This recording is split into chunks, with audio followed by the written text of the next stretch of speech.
Would any of you like to address, on this little bit I gave you, what would you see as the difference between a Christian perspective of Jesus being in our hearts and a Hindu seeing Brahman or Rama or different beings in their heart? Yeah. They view it as they are God. Yes. Therefore, they can pretty much do whatever they want. That's amazing. Well, yes. See, speak of ethics and morality, right? So I talked about the different castes. The outcasts have very strict rules of what they can't do. The laborers, merchants, even priests and nobles. But once you have godhood, who makes the rules? Right. Once you reach that status, what you do is God's will because you are God. And so you are completely free and unrestrained because you are it. You are the one. That's pretty cool. Yes? Is this in parallel to, like, when I think of the people who... Speak up just a Sorry. little bit. When I think of the people who, like the witches and all the other stuff, their goal is to reach enlightenment as well. As far as I know, as far as I've heard them say. And so, is that like a parallel? Do you think like they have a lot in common in this way? In that sense, yes. Because in order for there to be sin, there has to be like, in a Christian or Jewish Islamic view, in these monotheistic tradition views, is there has to be an absolute lawgiver who not only has the right to say how we should live, but he has the power to enforce it and to bring consequences. And so the goal there is, at least in Christianity, it's we need to be saved from that part of us that wants to rebel against the lawgiver, to reconcile us. For the Hindus, Buddhists, Taoists, it's not some moral lawgiver out there, it's the illusion that we are separate from God that is the problem. So that is the ignorance piece. It's not a sin issue, it's an ignorance issue. And so the goal is to educate and to enlighten and to bring, and it can't just be a head knowledge once again. You can't just be like, oh yeah, I get it, I am God. No, it has to be a true belief and understanding of who you truly are. But I love what you said, AJ. It took me years to get to part of that distinction.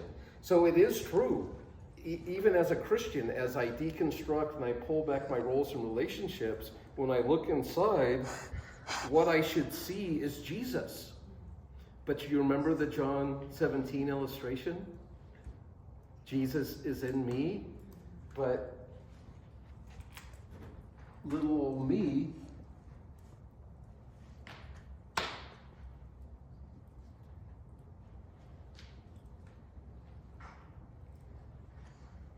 is sitting in Jesus.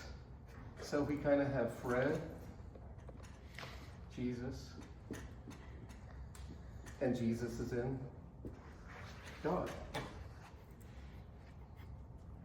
Fascinating. Fred,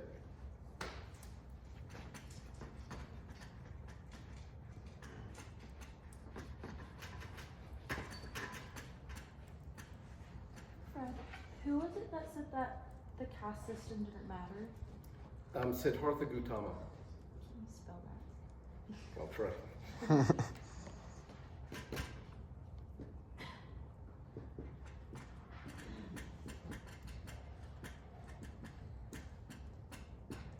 I remember that's the title, but this was the name, and this is a historical person. This isn't just that's the other thing I learned studying Hinduism. I just assumed like Rama and Krishna and all these were just like a Greek pantheon or something like that. But the more I talk to Hindus, they see these as actual historical people that lived here in space-time, ruled kingdoms, interacted, fulfilled their dharma, and then returned to the one.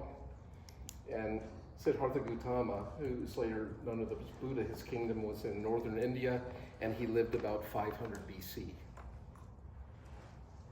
Same time as Confucius, and Lao Tzu, who wrote the Tao Te Ching in China. So there's some more weird stuff. It's like, were we going through a certain part of the cosmos at that time, or what? How did we get all these amazing thoughts and insights? Yes? Did Siddhartha prophecy about Jesus? Not that I wouldn't think so. But not that I know of. Okay, anyways. Can we play that little clip real quick? Oh, okay. Go ahead and press play. This is MC Yogi, and you know how a lot of Christians have kind of tried to use hip hop or rap or things like that to present the gospel? Well, this guy did it with Hinduism, and like Modest Yahoo did with Judaism. So check this out, and it's going to give you a lot of Hindu iconography, and I'll try to explain the parts of it that I know as we go through this. But Do you want me to go? yeah, oh yeah, sure, go for it.